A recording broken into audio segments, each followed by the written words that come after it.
ভারত পাক সীমান্তে আবার বারুদের গন্ধ। কাশ্মীরে পাকিস্তানি সন্ত্রাসীরা, আকাশ সীমা বন্ধ পাকিস্তানের জয়শঙ্করের কঠোর বার্তা। এই চারটি বিষয়কে এক জায়গায় নিয়ে এলে দেখা যাবে যে ভারত পাক সম্পর্ক নতুন করে কিছুদিন একটু নরমালাইজেশন ছিল, তারপরে আবার সংঘাতের দিকে খুব দ্রুত বেগে এগিয়ে যাচ্ছে। বন্ধুরা, ভারত আর পাকিস্তানের মধ্যে এই মুহূর্তে যুদ্ধ হচ্ছে না, সীমান্তে কামান গর্জাচ্ছে না, যুদ্ধ বিমানও পরস্পরের আকাশ সীমায় ঢুকছে না, কিন্তু যুদ্ধ থামা আর সংঘাত থামা এক জিনিস নয়। অপারেশন সিন্দুরের পর ভারত পাকিস্তান সম্পর্কের বর্তমান অবস্থাকে যদি এক লাইনে বলতে হয়, আমি বলবো বন্দুকের ট্রিগারে আঙুল রয়েছে, কিন্তু ট্রিগারটা চাপা হচ্ছে না। মানে লড়াই চলছে কূটনীতিতে, সন্ত্রাস বিরোধী অভিযানে, আকাশে, জলে এবং মনস্তাত্ত্বিক চাপের খেলায়। আর গত কয়েকদিনের তিনটি ঘটনা সেই ছবিটাই আরো পরিষ্কার করে দিয়েছে। প্রথমত, পাকিস্তান সম্পর্কে ভারতের বিদেশ মন্ত্রী এস জয়শঙ্করের অত্যন্ত কড়া একটি মন্তব্য এসেছে। দ্বিতীয়ত, জম্মু কাশ্মীরের 5টি জেলায় এনআইএ এর একযোগে অভিযান শুরু হয়েছে, ন্যাশনাল ইনভেস্টিগেশন এজেন্সির। আর তৃতীয়ত, ভারতীয় বিমানের জন্য পাকিস্তানের আকাশ সীমায় আরো 1 মাস ভারতের বিমান বন্ধ রাখার সিদ্ধান্ত হলো। এই তিনটি ঘটনা আলাদা আলাদা খবর, কিন্তু তিনটিকে পাশাপাশি রাখলে একটা বড় প্রশ্ন উঠে আসে, অপারেশন সিন্দুর কি ভারত পাক সংঘাতের আপাত সমাপ্তি ঘটিয়েছে, নাকি সংঘাতের চরিত্রটাই শুধু বদলে দিয়েছে? জয়শঙ্করের বার্তাটা নিয়ে আসি। এটা জয়শঙ্কর বলেছেন, সমস্যা সীমান্তে নয়, পাকিস্তানের রাষ্ট্রনীতিতে। প্রথমে আসি জয়শঙ্করের কথায়।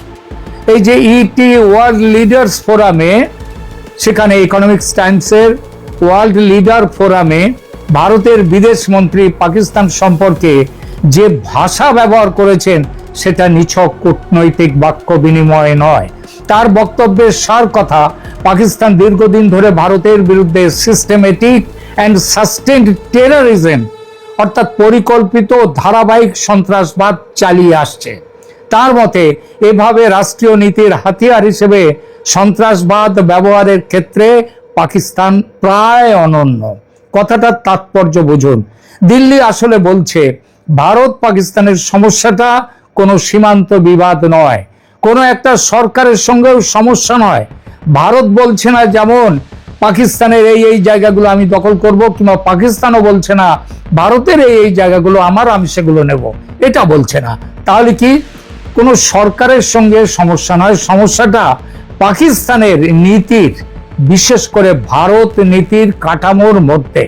আর এখানেই অপারেশন সিন্দুরের পর ভারতের পাকিস্তান নীতি গুরুত্বপূর্ণ হয়ে উঠেছে। ভারত এখন কার্যত একটি নতুন সমীকরণ প্রতিষ্ঠা করতে চাইছে। সন্ত্রাসবাদ চলবে, আর অন্যদিকে ক্রিকেট, বাণিজ্য, কূটনৈতিক সৌজন্য, সিন্ধু নদীর জল এবং স্বাভাবিক সম্পর্ক অন্যান্য চলবে। এই ব্যাপারটা আর নয়। এই পুরনো কম্পার্টমেন্টালাইজেশন, অর্থাৎ সন্ত্রাসবাদ একদিকে থাক, বাকি দিকে আমাদের মধ্যে স্বাভাবিক সম্পর্ক। কিছুদিন আগে পর্যন্ত আপনাদের হয়তো খেয়াল আছে যে পাকিস্তান ছিল ভারতের MFN, মানে মোস্ট ফেভার্ড নেশন। সেটা ছিল পাকিস্তান কার? ভারতের। হ্যাঁ, পাকিস্তান যদি এখনকার যা নিয়ম হচ্ছে, ভারত সরকারের নীতি, পাকিস্তান যদি ভারতের সঙ্গে স্বাভাবিক সম্পর্ক চায়, তাহলে প্রথম পরীক্ষাটা হবে সন্ত্রাসবাদ। বন্ধ করো সন্ত্রাসবাদ, একবারে পরিষ্কার। এরপরে দ্বিতীয় খবরটা হলো, কাশ্মীরে এনআইএ এর 10 জায়গায় অভিযান। এই বক্তব্যের প্রায় যখন আমাদের জয়শঙ্কর দিচ্ছেন পররাষ্ট্রমন্ত্রী, প্রায় একই সময়ে জম্মু কাশ্মীরে ঘটছে আর একটা গুরুত্বপূর্ণ ঘটনা। এনআইএ শ্রীনগর, কুপওয়াড়া, অনন্তনাগ, পুলওয়ামা এবং বডগাঁও, এই 5 জেলার 10টি জায়গায় তল্লাশি চালিয়েছে। তদন্তটা কিসের? একটা ক্রস বর্ডার টেরর কনস্পিরেসিকে ঘিরে। ভারতের অভিযোগ, পাকিস্তান ভিত্তিক হ্যান্ডলার এবং কাশ্মীরের স্থানীয় ওভারগ্রাউন্ড ওয়ার্কার্স বা OGW তাদের একটি নেটওয়ার্ক অনুপ্রবেশকারী জঙ্গিদের লজিস্টিক্যাল সাপোর্ট দিচ্ছে। যেমন হয়েছিল পহেলগাঁওয়ে, অনেকটা তেমনই, শুধু এখনো হত্যাকাণ্ডটা হয়নি। রিপোর্টে লস্কর-ই তৈবার পাকিস্তান ভিত্তিক হ্যান্ডলারের কথাও এসেছে। এখানে একটা কথা খুব পরিষ্কার করে বলা দরকার, তল্লাশি চলছে, এটা এখনো কিন্তু বলার নয় যে পাকিস্তান তাদের কাউকে ধরা পড়েছে কিংবা ভারতের হাতে পরিষ্কার প্রমাণ এসেছে, ব্যাপারটা কিন্তু সেরকম নয়। কিন্তু নিরাপত্তার দিক থেকে ঘটনাটির তাৎপর্য অন্য জায়গায়। ভারত এখন শুধু সীমান্তে ইনফিল্ট্রেশন আটকাবার চেষ্টা করছে না, তার লক্ষ্য হচ্ছে সীমান্তের ওপারে যারা হ্যান্ডলার তাদের থেকে কাশ্মীরের ভেতরে যে সাপোর্ট নেটওয়ার্ক পর্যন্ত যে চেন আছে, এই গোটা চেনটাকে ভেঙে দেয়া। অর্থাৎ অপারেশন সিন্দুরের পর ভারতের স্ট্র্যাটেজি শুধু রিটেলিয়েটরি স্ট্রাইক নয়, তার সঙ্গে চলছে ইন্টেলিজেন্স, ইনভেস্টিগেশন, ফাইন্যান্সিয়াল ট্র্যাকিং এবং লোকাল নেটওয়ার্ক ডিসম্যান্টলিং। অর্থাৎ কাশ্মীরের বুকে যারা আছে বসে ভারতের মাটিতে, যারা সেই লোকাল নেটওয়ার্ক ওই সন্ত্রাসীদের, তাদেরকে ভেঙে দেয়া। একদিকে জয়শঙ্কর আন্তর্জাতিক মঞ্চে পাকিস্তানের বিরুদ্ধে সন্ত্রাসবাদের অভিযোগ তুলছেন, অন্যদিকে এনআইএ কাশ্মীরের মাটিতে সেই অ্যালেজড সেই যে ক্রস বর্ডার নেটওয়ার্ক, তাদের শেকড় খুঁজছে এপারে এবং মানে ভারতে এবং পাকিস্তানে। এই দুটো ঘটনাকে পাশাপাশি রাখলে ছবিটা আজকে যথেষ্ট পরিষ্কার যে সংঘাত কিন্তু তীব্র গতিতে চলছে। তৃতীয় ফ্রন্ট, আকাশও এখন বন্ধ, এবার আকাশে আসুন। পাকিস্তান আবার ভারতীয় এয়ারক্রাফটের জন্য নিজের এয়ার স্পেস বন্ধ রাখার সময়সীমা বাড়িয়ে দিয়েছে। কতদিন? 1 মাসের জন্য, 23 আগস্ট থেকে 24 সেপ্টেম্বর পর্যন্ত। পাকিস্তান এয়ারপোর্টস অথরিটির নোটাম মানে নো টু এয়ার ট্রাফিক যেটা, সেইটা বলা হচ্ছে সেই অনুযায়ী ইন্ডিয়ান রেজিস্টার্ড এয়ারক্রাফট মানে ভারতে রেজিস্ট্রি হয়েছে এমন এয়ারক্রাফট এবং ভারতীয় এয়ারলাইন যে সমস্ত এয়ারক্রাফট তারা চালাচ্ছে বা কিনে রেখে দিয়েছে বা অপারেট করছে বা লিজ নিয়ে চালাচ্ছে, এমনকি মিলিটারি ফ্লাইট যেটা ভারতের, তাদের ক্ষেত্রেও নিষেধাজ্ঞা বহাল থাকছে। এর অর্থ কি? এর অর্থ বন্দুক বন্ধ হলেও সম্পর্ক স্বাভাবিক হয়নি, নরমালাইজেশন হয়নি। আকাশপথের এই নিষেধাজ্ঞার বাস্তব অর্থনৈতিক প্রভাবও রয়েছে। ভারত থেকে ইউরোপ বা উত্তর আমেরিকার দিকে যাওয়া বেশ কিছু ফ্লাইটকে পাকিস্তানের আকাশ সীমা এড়িয়ে দীর্ঘ পথে যেতে হয়। অর্থাৎ সময় বেশি, জ্বালানি বেশি, অপারেশন কস্ট বেশি। কিন্তু এখানে আরেকটা গুরুত্বপূর্ণ ব্যালেন্স রাখা দরকার, সেটা হলো এটা শুধু পাকিস্তান যে একতরফা হোস্টাইলিটি দেখিয়েছে তা কিন্তু নয়। ভারত পাকিস্তানের ভেতরে এভিয়েশন রিলেশনশিপ এখন পারস্পরিক অবিশ্বাসের মধ্যে রয়েছে। অর্থাৎ দুই দেশের মধ্যে পরিস্থিতি এখন no war but certainly not normal. যুদ্ধ হচ্ছে না, কিন্তু পরিস্থিতিও কিন্তু স্বাভাবিক নয়। আর চতুর্থ যুদ্ধক্ষেত্র সিন্ধুর জল। এবার আসুন সম্ভবত সবচেয়ে দীর্ঘমেয়াদী এবং সবচেয়ে স্পর্শকাতর যে বিষয় সেইটিতে, সেটা হলো সিন্ধু জল বন্টন চুক্তি, ইন্ডাস ওয়াটার ট্রিটি। 1960 সালের এই চুক্তি ভারত পাকিস্তানের একাধিক যুদ্ধের মধ্যেও টিকে ছিল। 65 যুদ্ধ, 71 যুদ্ধ, এমনকি কার্গিলের যুদ্ধ, তার মধ্যেও টিকে ছিল। কিন্তু পহেলগাঁও হামলার পর ভারত এই চুক্তিটিকে অ্যাবিয়ান্সে রাখার সিদ্ধান্ত নিয়েছে, অর্থাৎ চুক্তি কার্যকর এখন হবে না। এখন ঘোষিত অবস্থান কি ভারতের? পাকিস্তান বিশ্বাসযোগ্যভাবে ক্রস বর্ডার টেররিজমের সমর্থন বন্ধ যতদিন না করবে ততদিন চুক্তিকে ভারত মানবে না। সিন্ধু জল যে 3টি নদীর জল পাকিস্তানের দিকে যাচ্ছিল সেটা যেতে দেয়া হবে না। এখানেই পরিবর্তনটা ঐতিহাসিক। আগে ধারণা ছিল যুদ্ধ একদিকে চলছে চলুক, কিন্তু মানুষের যাতে ক্ষতি না হয়, অসুবিধে না হয়, তার জন্যে জল বন্ধ হবে না, জল চলবে। এখন ভারত বলছে না, সন্ত্রাসবাদ এবং বাইল্যাটারাল কোঅপারেশনকে সম্পূর্ণ আলাদা করে রাখা যাবে না। এটা পাকিস্তানের জন্য অত্যন্ত গুরুত্বপূর্ণ, কারণ পাকিস্তানের কৃষি, খাদ্য, নিরাপত্তা এবং সামগ্রিক অর্থনীতির সঙ্গে ইন্ডাস রিভার সিস্টেম গভীরভাবে যুক্ত।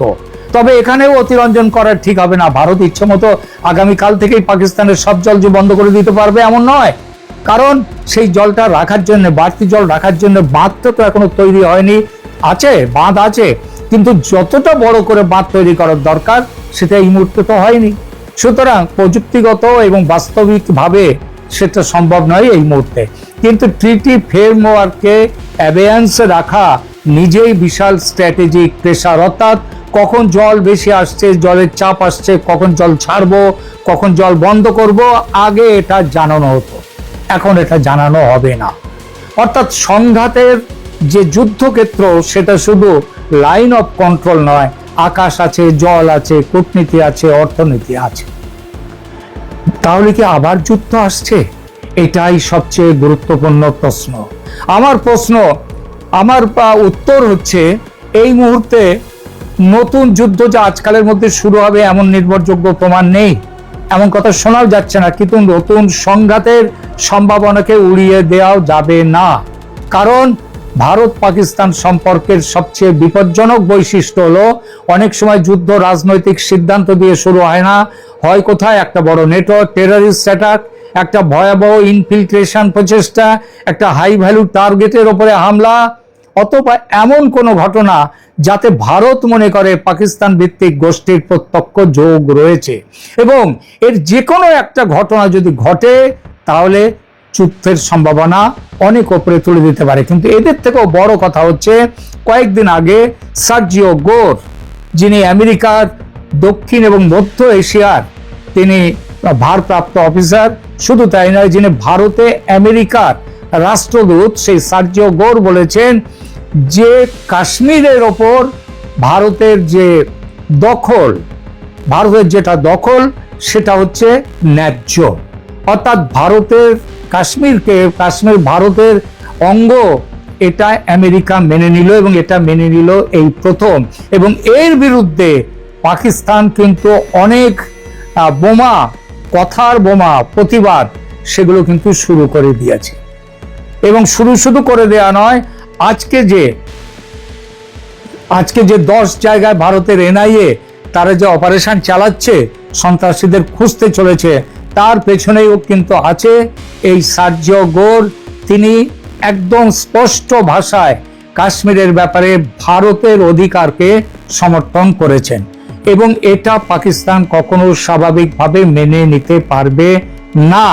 তারা যেভাবে চলছে, এতদিন চলে এসেছে কাশ্মীর নিয়ে, আবার শুধু তাই না, আজাদ কাশ্মীর, তারা যেটাকে বলে কাশ্মীরের ভেতরে যে অংশটা পাকিস্তানের দখলে আছে সেটাকে পাকিস্তান বলে আজাদ কাশ্মীর, ভারত বলে পাক অধিকৃত কাশ্মীর।